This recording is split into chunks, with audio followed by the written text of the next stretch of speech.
Durdon opa, Xulkar opa kelibdilar. Assalomu alaykum. Yaxshimisiz? Sog'ligingiz yaxshimi? Jigar yaxshimi? Jigaringiz yaxshimi? Holatingiz yaxshimi? Ha? Natija bo'ldimi, bo'lmadimi? To'g'risini ayting. Juda yaxshi. Siz ovqatlanayotganingizda xalaqit qilmadimmi? Yo'q. Kimdan eshitib keldingiz endi Xo'jaobodda? Shu internetdan. Internetdan. Ha. Endi nima deydi, mana hozir jigarda gepatiti borlar, sizga o'xshagan hojonalarim kelsa bo'ladimi, bo'lmaydimi? Ha, kelishsa mana shu yerdan yaxshi shifo topishadi. Boringizga shukr, kayfiyatlari ham ancha ochilib qolibdi. Durdon opa, onkologik kasalligi borlar ham juda ko'p eshitdik ekan-a? Juda ham soz. Mana hozir Murod shifo tabobat klinikasini obed paytidan lavha hojdadalarimiz, hojonalarimiz, bo'g'imi og'riyotgan bemorlar mana Samarqanddan kelgan hojonalar ham chetdilar.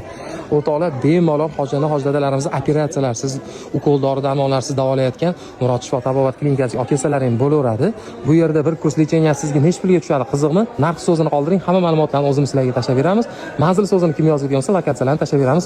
Kelib maza qilib sanatoriya yo'qsa davolanib, do'st birodar orttirib ketishaveradi.